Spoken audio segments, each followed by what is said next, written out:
Hi everyone and welcome for our interview with Anna. Today we have Anna.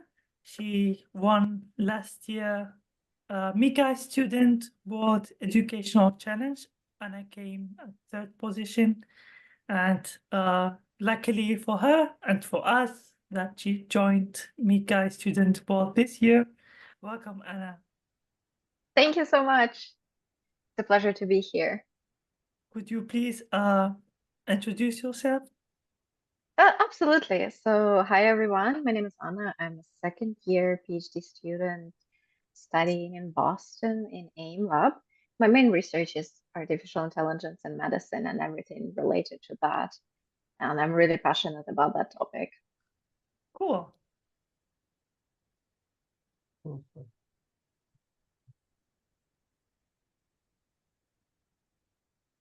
Okay, so let's get started, Anna, with a few questions. So the way we will take this is we'll have a couple of questions for you, and this video might also be helpful for people who are, researchers who are viewing it for the first time or planning to participate in MICCAI Student Challenge.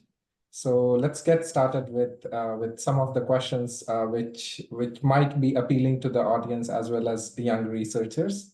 So the first question would be that how did you come to know about the MICCAI Educational Challenge? Oh, that's a very good question. So I was scrolling LinkedIn and I saw a repost of Benjamin Killen. Hi, Benjamin. He's currently a PR manager of MICCAI Student Board. And I checked the rules and it was relatively straightforward. And I thought, why not? Well, it wouldn't hurt. I mean, the worst case scenario, I'll get rejected, but it's a win-win situation. So I decided to apply. So that was the story. Cool. So was this your first challenge that you participate in medical imaging?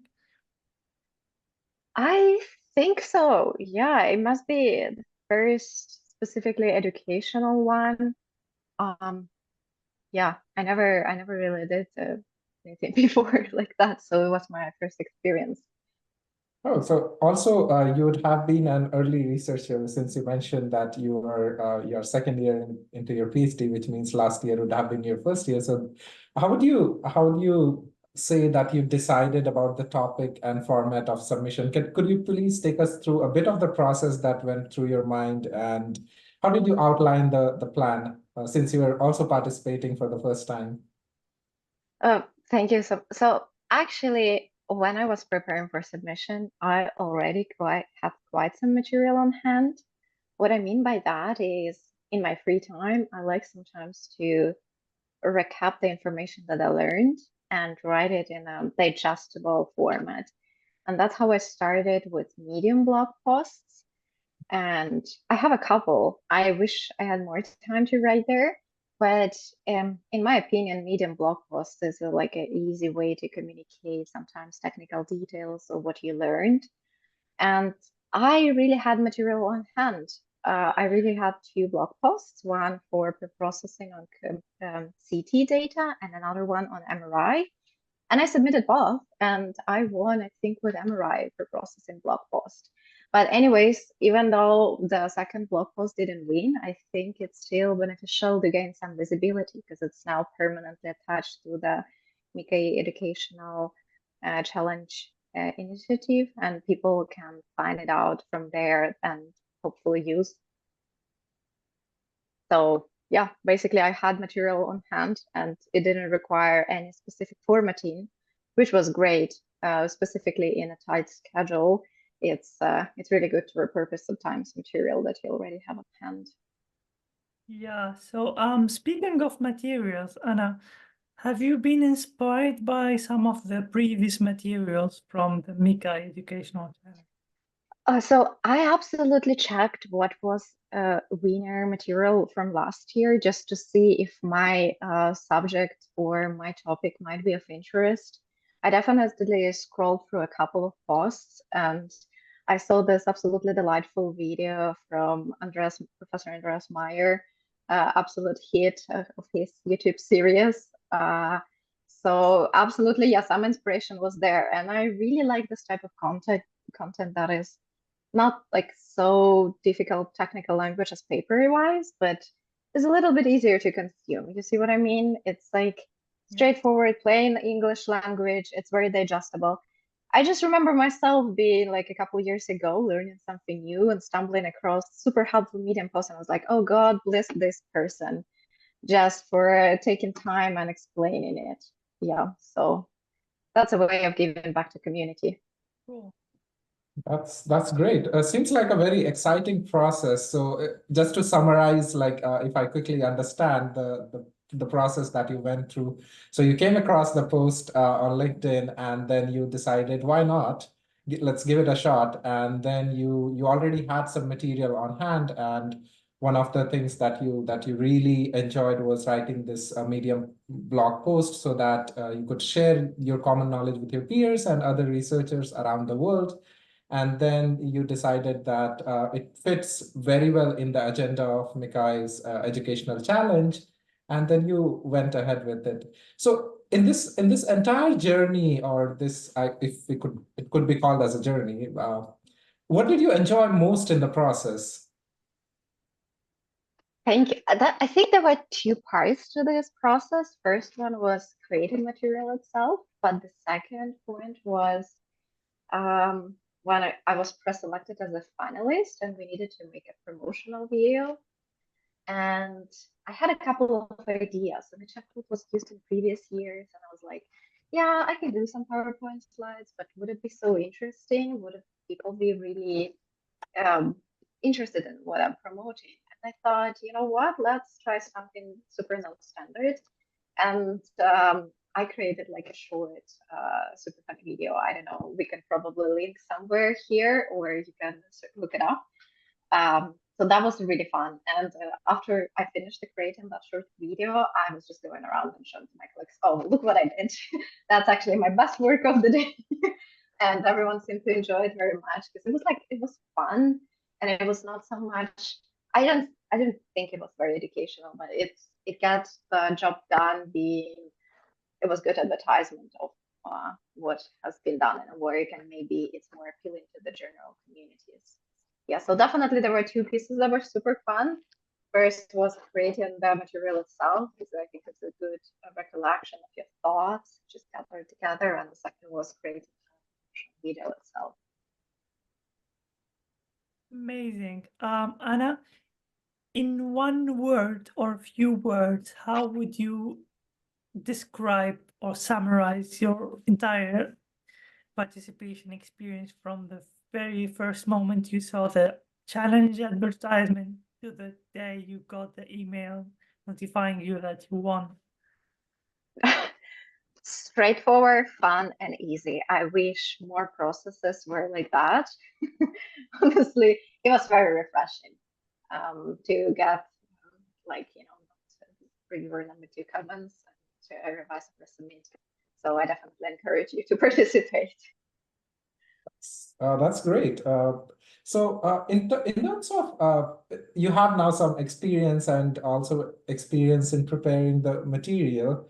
What do you think are some of the keys on which participant can focus so that their material rank well in the MICCAI Student Challenge, MICCAI Educational Challenge 2024?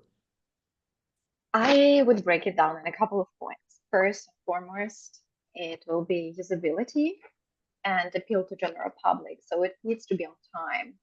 It needs to be a material that hasn't been maybe conveyed so much or interest into general public. Maybe right now in trends it would be something like large language models or diffusion modeling or whatever, something that's like very, very on time, recent topic that has been going around. Then general audience appeal and how interested it is to general audience, because in our pages we tend to focus very narrow on one specific area. And although it's very usable to create some like interest material and educational material on that, I think that might not interest like wider audience. So the more broad you have material, the better it would be received. And of course, do it with a little bit of fun.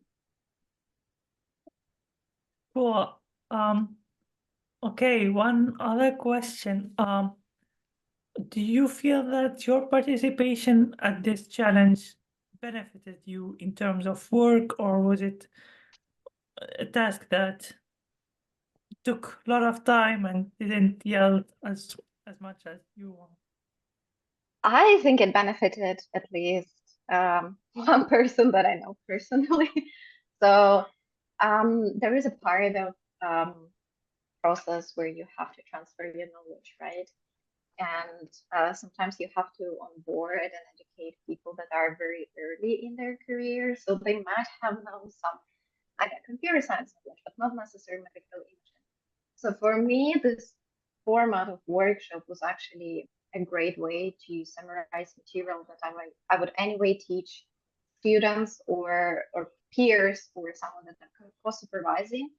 And therefore, just sometimes being able to reflect back to this material and, pick up the key points and convey them in easy way, that's a really great way. And I know for a fact that one of my colleagues has used of this blog post before getting to know that it's my blog post, and how they found out that it's actually my blog post by the picture of the cat, because I usually attach a picture of my cat laying somewhere around. And then they found out, oh, I didn't know that's your post, but then I recognized your cat. And I'm like, that was so helpful. I was so frustrated at some point. So absolutely, at least it helps you to recollect your thoughts, but at a bigger cause, it helps wider community. That's very interesting. So how do you feel about this initiative in terms of bringing researchers together or providing an open source platform of sharing educational materials that has impacted the community, especially young researchers, and also like bridging the gap between interdisciplinary researchers? I believe that's a wonderful platform for that.